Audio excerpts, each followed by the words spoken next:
Hello everyone. Today I'm going to be talking about some of the telehealth resources that I have used throughout my fieldwork internship at Killingly Public Schools.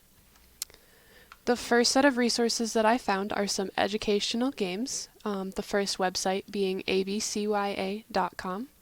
I like these games because they are separated by grade level, they're fun and educational, they target specific areas and are organized by specific areas like math, language arts, and most of the games do require remote access, but here I have 3 games that I like specifically for students who do not have remote access to take control of the screen. The first game is Alphabet Bingo.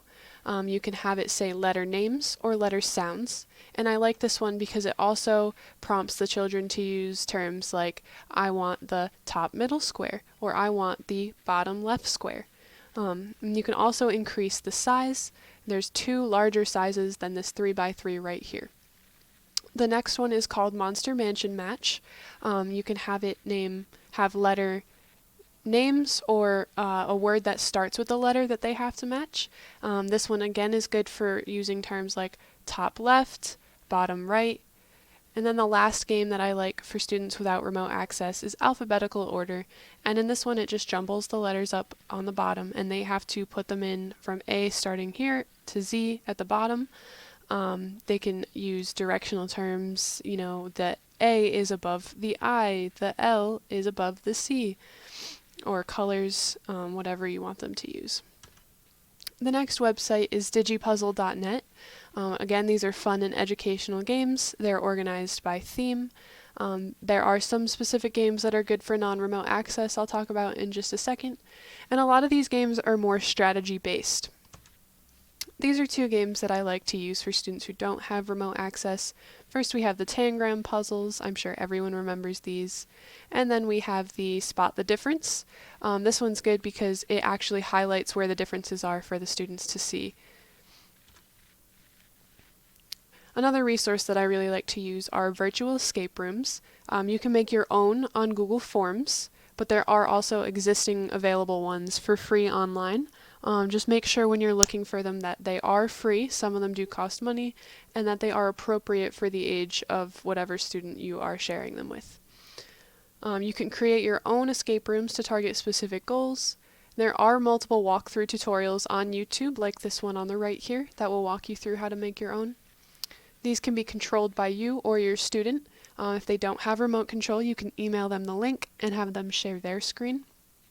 Or you can email the link to the parents to have them do it with the student, and then the results of the escape room will be emailed to you.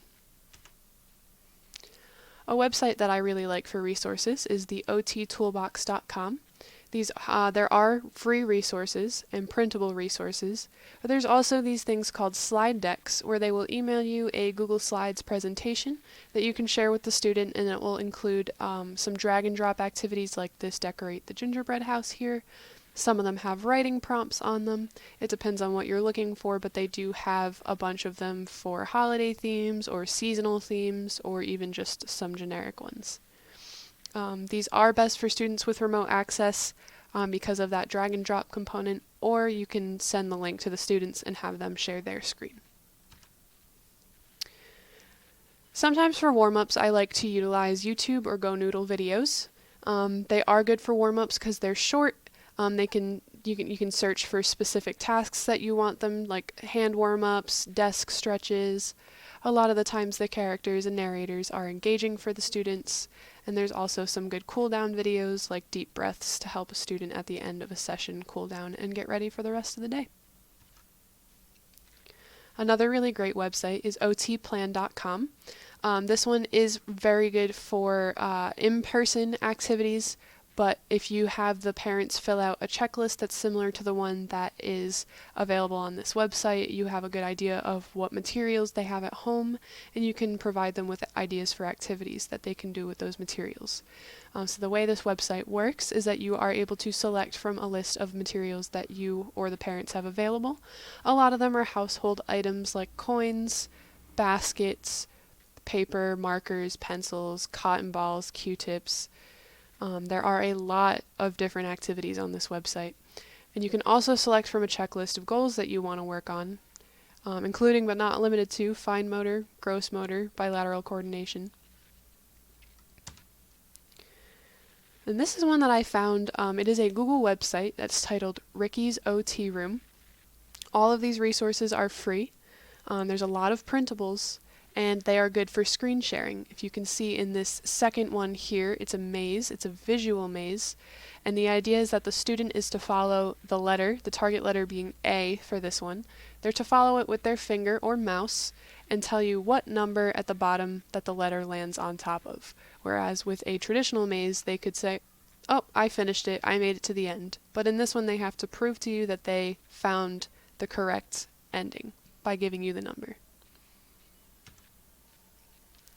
And a quick hack for getting free materials, if you do a Google image search or a Pinterest search and you find a printable that you want to use, a lot of times once you get to the website, it'll ask you for your email or to make an account or for you to provide payment. But if you right-click on the image and you click Open Image in New Tab, you can use the Zoom In and Out feature of Google to increase the size of the image, and that is just one way for you to access any printable or PDF that requires you to sign in to access.